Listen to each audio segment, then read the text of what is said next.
conference that we've had in a long time here, and no thanks to me, but it's great to be here for a really important public hearing that we're going to have here shortly when we leave this room to discuss the Crown Act and hear from the public about why we need to introduce this legislation and have it go forward in the historical context of natural hair, the discrimination that is still happening today, the psychological impacts of this to our community, and it's education, and it's also importance of removing discrimination and barriers. I want to acknowledge Delegate Charlotte Crutchfield, who is here with us from the state, who I know will be involved. We can give her a round of applause. Who will be involved in the effort to introduce this legislation at the state level.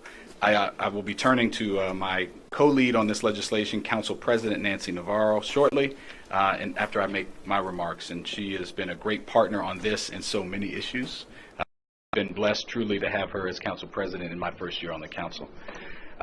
So thank you all for joining, and thank you, Council President, for your consistent pursuit of racial justice. We're about to pass by the end of the year racial justice legislation here in the county, and it's because of her that we took up this effort. I also want to thank Councilmember Alvarez, who is in the midst of the beauty back here. You also hear from him, he's a co-sponsor of this bill, and I want to thank him for being here as well. Today we're going to hear from a number of residents and advocates who are working to address and end race-based hair discrimination here in Montgomery County and across the country. Joining us today are Kelly Richardson Lawson. I know your name is reprinted wrong here, but I know your name.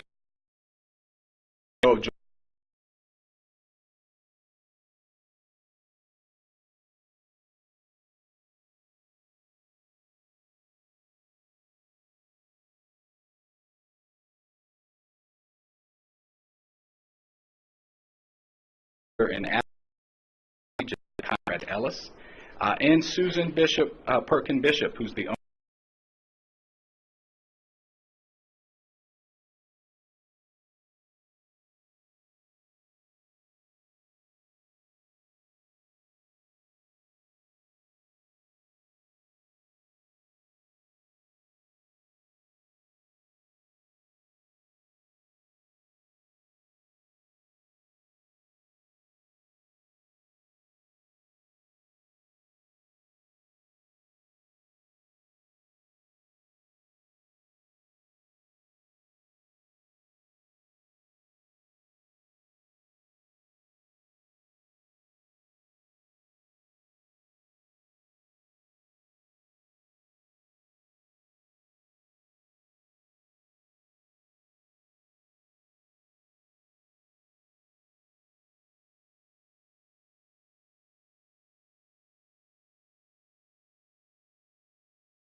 Why her hair isn't pretty. Why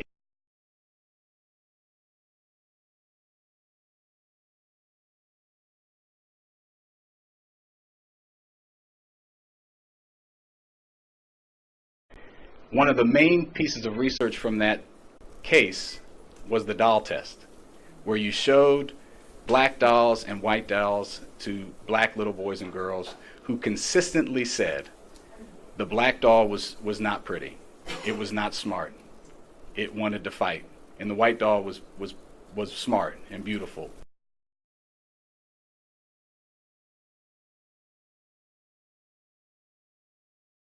Mirroring some of those similar images. Growing up in a household where she has two other sisters with natural hair and a mother with natural hair, where she is constantly reinforced and loved. That's why this legislation is necessary. But we're not just doing it because it's the right thing to do. It has a real economic impact on our community. As you'll hear from some of the speakers, the decision to apply for a job or stay at a job is intertwined with how their hair is going to look or should look, or how they think it should look. So the goal of the Crown Act is to ultimately end this type of discrimination in Montgomery County and eradicate the notion that quote-unquote professional hairstyles cannot be natural hairstyles that you see adorned up here today, and to push back against the white Eurocentric standard of beauty that we still see perpetuated on TV and in media. Here in Montgomery County, we're proud to stand up to discrimination against people losing out on their jobs because of their hair, being told that they have to change their appearance. And just because their locks or bantu knots or afro fades or twists or cornrows are not standard beauty that's seen by most people. Hair discrimination is a standard that is unfairly and unjustly applied at the workplace and applied against people of color primarily at a very early age, as was discussed in the classroom.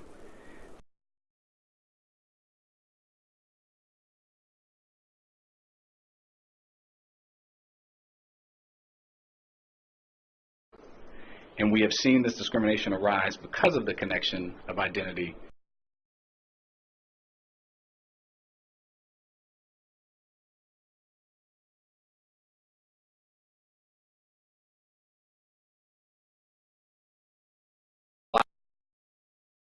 that they've been discriminated against because of their hairstyle, to seek a remedy through our Office of Human Rights, and up to a $5,000 payment if discrimination is found. It will expand the definition of race to include hair discrimination traditionally associated with those of African ancestry. We think this is extremely important. We're proud to be the first county in the nation to introduce this legislation and hopefully to pass it. We are one of a handful of jurisdictions nationwide, even states and localities, to introduce this bill, and we hope that this will provide momentum to Delegate Crutchfield and others in Annapolis to do this statewide going forward. So I thank you all for being here today. With that, I want to introduce my dear friend and colleague, Council President Nancy.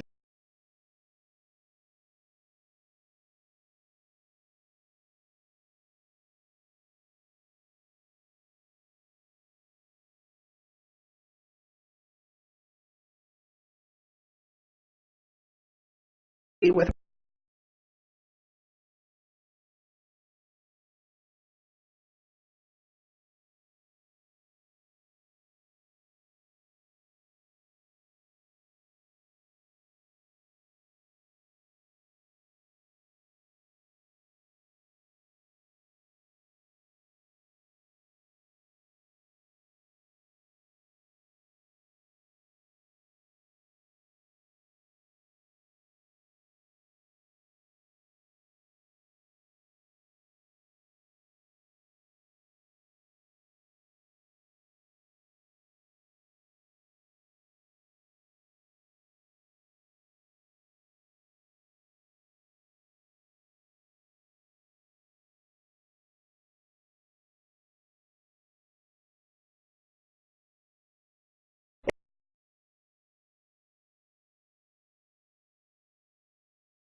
have beauty, you know,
like a big fro, you know, but it's a matter of understanding that, as it was stated, so many people really miss out on economic opportunities because of this, because of having to make this decision, conscious decision. And I also remember serving on the Board of Education and having a conversation with a professor from Harvard as we were pursuing a lot of our case studies about race, putting race on the table. And Professor Karen Mapp, once said that when she went into the workforce, this was the early 70s, she described how she had to leave part of herself home before she walked out of her door. And for me to imagine the fact that every day when you leave home, you have to leave part of yourself behind, it's just so extraordinarily traumatic, okay? And so we need to understand that many of these conversations may not be had in the public realm as much, but this is real. This happens every day. And I just am here to stand for my two beautiful daughters, Anais and Isael, and all the beautiful, beautiful black and brown little girls and young women and women my age who are out there owning our identities and being proud and pursuing. So I appreciate doing this with you, and I really look forward also to unanimous adoption of this bill. Thank you. And thank you all for being here as well. You're so beautiful. Thank you. Thank you, Council President. Next, I want to have my good colleague, Councilmember Gabe Albernas. Wow, what an honor to be up here this afternoon. So earlier this year, my son and I were watching ESPN on a Saturday morning, and they had that story of the young wrestler who was in the midst of a state championship and given the horrible ultimatum of having to quit or have his hair cut right there directly on the mat. And he was humiliated in front of his friends in what should have been one of the most important moments of his life. And I was watching that story with my 9-year-old son, and he couldn't quite process why was he crying, what was going on. And I tried explaining to him that, son, I guess that must be the rule. And he said, Dad, that's a stupid rule. And he's absolutely right. And I can't thank Council President Navarro and Councilmember Jawando enough for bringing this issue to our attention. I so appreciated the passionate advocacy that they provided for this legislation, but also sharing the very intimate and authentic stories of how this has impacted their families. And I'll be honest, this is not an issue that I really focused on before. And that's part of the problem. There are so many subtle and overt injustices that exist across our community and our country and our society. And as we tackle many of these issues through a racial equity lens, I proudly stand with my colleagues as we very tangibly address these issues. And I think this is an excellent example of that. So I proudly stand with my colleagues in moving our community forward, and also very much look forward to the passing of this and other legislation as well. Muchas gracias. Thank you, sir. Thank you, Gabe. And thank you for your partnership. I want to bring up Susan Perkin Bishop, who's the owner of Jaha Hair Studio, with her remarks.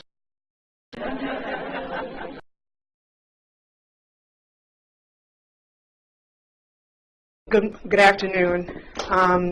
As a 35-year veteran in the natural hair industry and a business owner of a natural hair salon for over 20 years, this is an awesome day.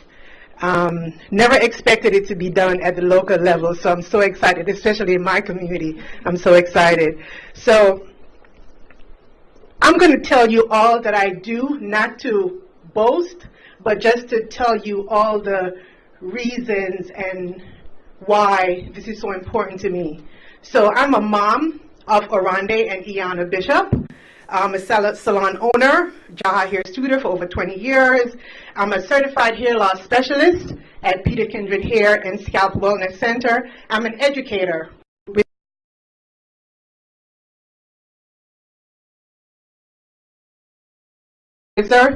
for Discover Bonifant, downtown Silver Spring, and I'm the co-founder of the Natural Hair Industry Convention. To let you know, this is my life, this is my passion. And so I come from all different aspects, and I understand, and the pain and the, you know, the passion that goes along with not being able to wear your hair naturally the way it was, you were born with it. So I took this next statement from the New York City human rights law pamphlet that I was given by my mentor, Diane Bailey. Race discrimination based on hair and hairstyles most closely associated with Black people has caused significant physical and psychological harm to those who wish to maintain natural hair or hairstyles, but are forced to choose between their livelihood or education, their identity, and or hair health. I have experienced this on several aspects of my life and career. As a mom, when your 3-year-old son, he's now 20 years old, when your 3-year-old son comes home from preschools while you're giving him a bath, and he says, "Mom, make sure to really shampoo my hair properly, make it clean today." And I'm like, "Why?" Because he's never said that before. He said, "Miss So-and-so," won't call the name of his school, daycare, said his hair was dirty. Now, up until that point, my son had never had a haircut. So his hair was in a nice curly afro, you know? And I'm like, "Your hair is not dirty. We shampoo your hair like every week." Now, for those of you who don't understand, for African Americans, every week is very often, because if we shampoo our hair more often, it will get very, very dry, right? So, because we don't have hair that falls down and is smooth, the oils, when you have smooth hair, will fall down your strands, so make your hair oily. So you, with that type of hair, have to shampoo your hair almost every day. But for us, the oil stays on our scalp. So we have to massage, we have to put moisturizers, oil, all that kind of stuff to moisturize our hair and keep it healthy. So I had to, that was a teachable moment for me. As I said, I didn't get angry. It was a teachable moment, and I had to go to the school because the following year, his sister, who's a year behind, was going to the school, and I was very deliberate in the way how I raised her. Like, I did not put a comb to my daughter's hair until she was 2 years old. I used my fingers, shampooed her hair, and I made sure she didn't even wear a barrette or headbands to let her know that she's beautiful just the way she is. Okay?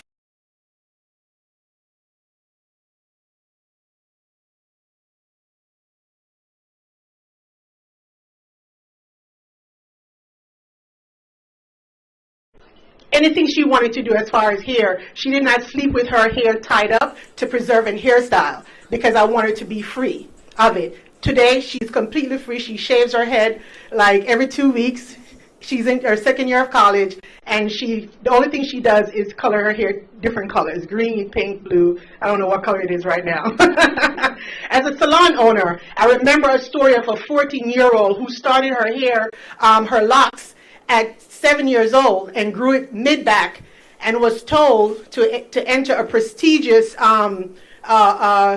ballet program that she had to cut her hair so it could be smooth and up in a bun. She decided not to, because we had a long conversation, me, her, and her mother, and she decided to go where her hair was accepted. As a certified hair loss specialist, this is very new. The decisions that we have made as women of color to conform is now affecting our health. We have serious hair loss is an epidemic in our community right now. I work with one of the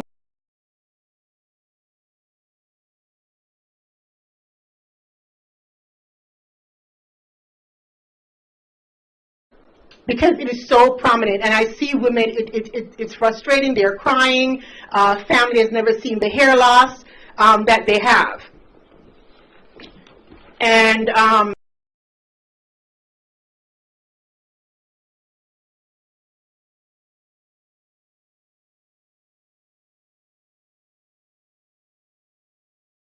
race because of their hair. It would create an atmosphere of respect and appreciation for the differences in our culture.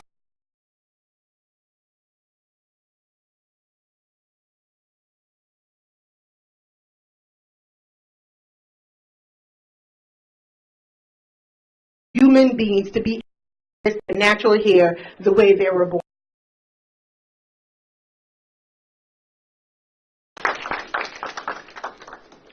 Thank you so much. That was so powerful. Orlena, you are next.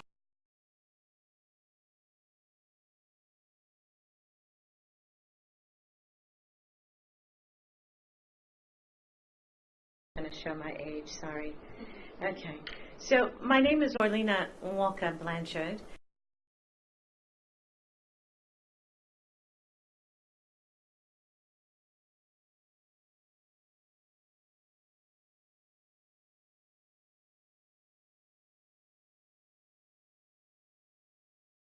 We are very proudly incorporated in the state of Maryland.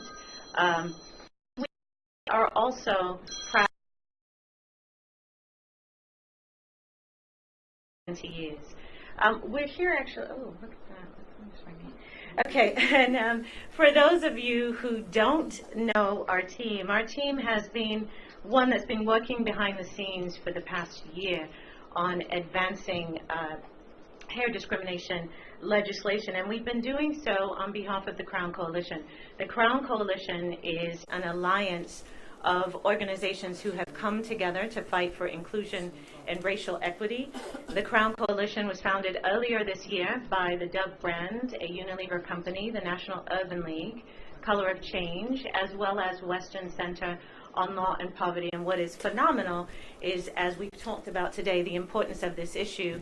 Over the past year, we have amassed more than 50 different organizations that are in support of the Crown Act. Some of those, the largest African American organizations and civil rights organizations in this country, including Delta Sigma Theta, Alpha Kappa Alpha, the Links Incorporated.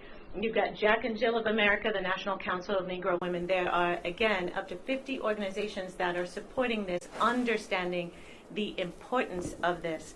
And what I wanted to share is really the fact that this is not a new conversation, right? This is stemming from what we've talked about as historical. So what we should know and acknowledge is that there are many individuals and organizations that have been fighting this cause for many, many years and have identified hair as a race characteristic that invokes this bias and discrimination, as our colleagues and friends here have indicated. We are absolutely proud to be in a position to give a platform to unify those voices, to raise awareness for an issue, and lead us to a point where we have those taking action like we're taking today.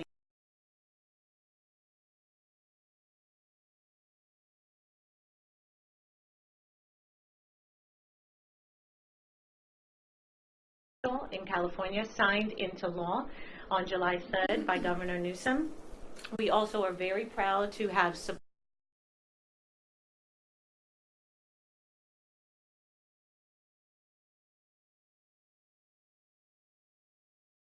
and we are absolutely proud to be in support of Senator Cunningham in New Jersey, as well as Assemblywoman McKnight, and we are eager to see New Jersey, where Andrew Johnson, home to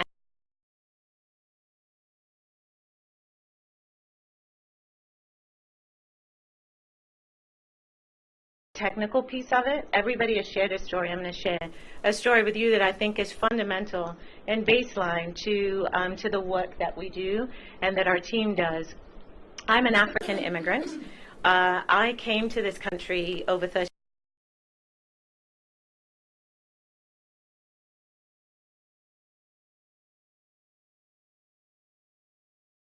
Indiana, and I have for the better part of 35 years spent anguish and time and energy and physicality manipulating my hair to fit a standard that I believed would allow the world to perceive me as beautiful.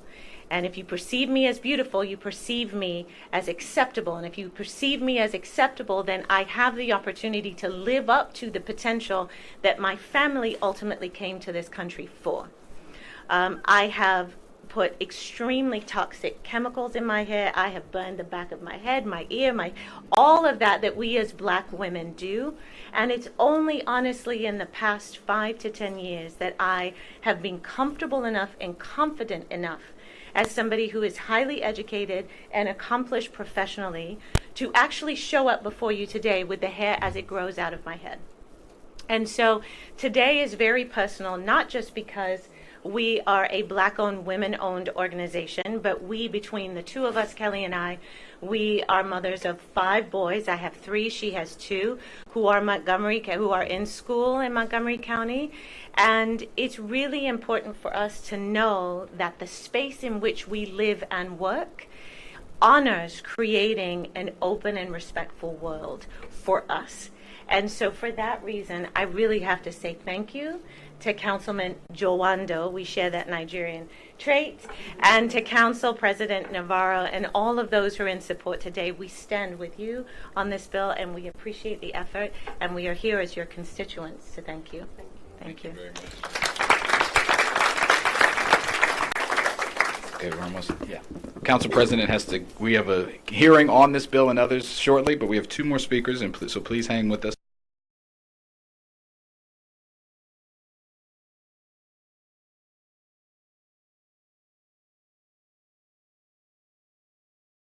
of Law at Drexel University Klein School of Law, and also the Francis Lewis Scholar in Residence at Washington and Lee University School of Law. I am a leading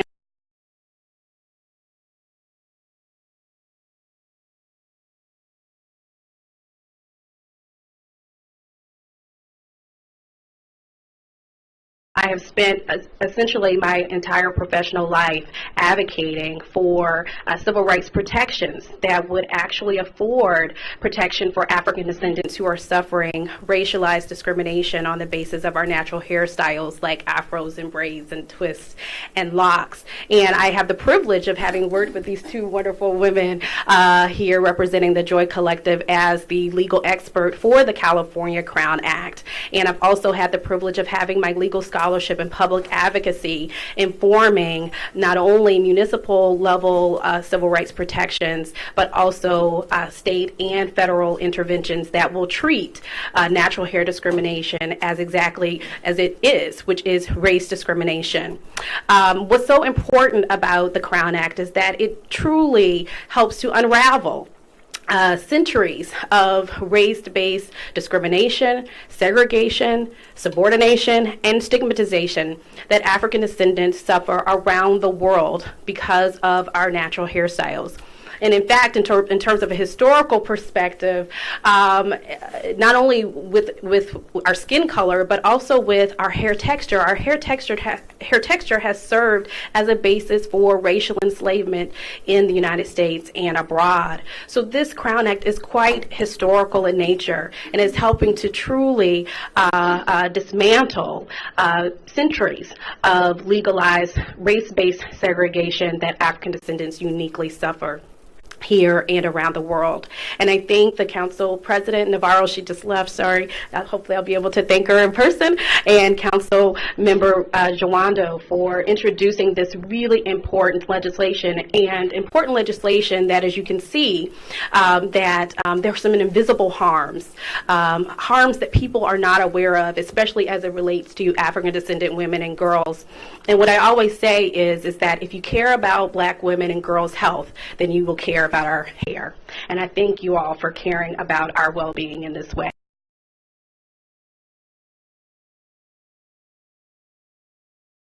Conrad.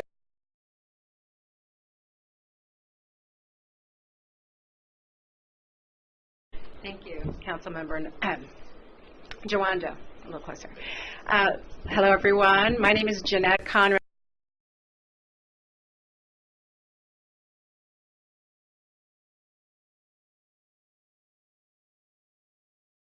And a mother of 3. So I wear many hats, but the most important hat that I wear is that of a mother of 3 children, all of whom wear natural hair. I have 2 daughters, and they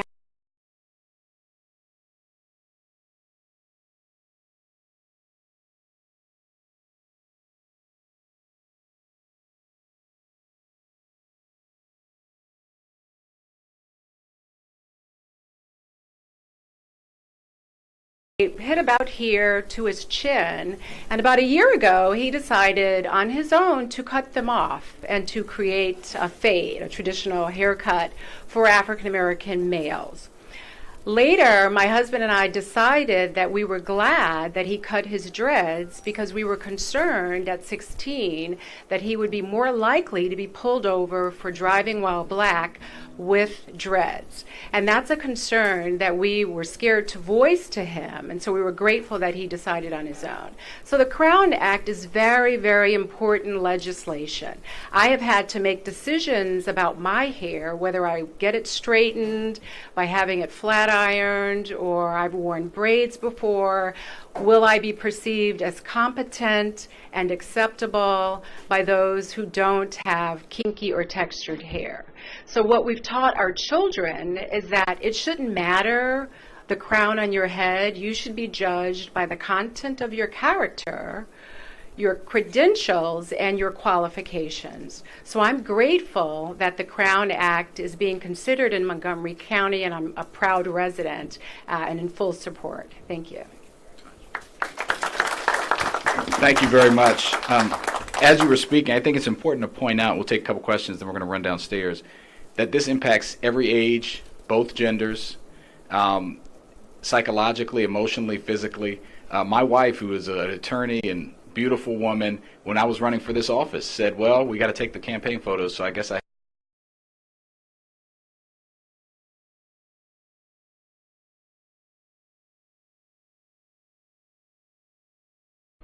these scars and the psychological trauma is. And I think a huge part of this, yes, we want to prevent discrimination and give a legal remedy, but we want to send to the public, if we're going to be who we are and who we espouse to be in Montgomery County, where 36% of our residents are black and brown women, we need to make sure that everyone can be fully who they are, and that is good for them, it's good for our economy, it's good for our community. So with that, I want to thank all our speakers. If there's any questions, happy to take them. Yes? Can I ask this question? In your line of work, have you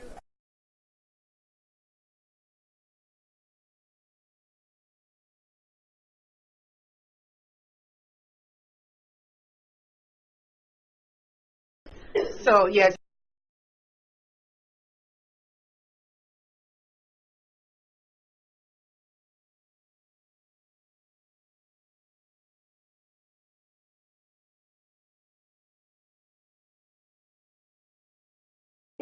But their words that they use when they need to get their hair done, I needed to lay flat, not to be distracting. And they would say words like that to let me realize that they knew exactly what they needed to do to conform to be where they needed to be.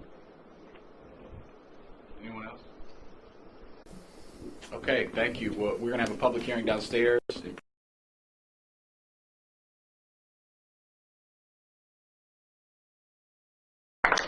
Very nice to meet you. Yeah.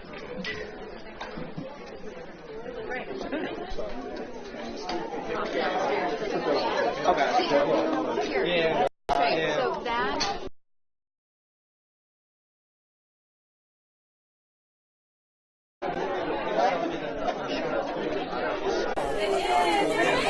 If you're speaking downstairs, please head downstairs now.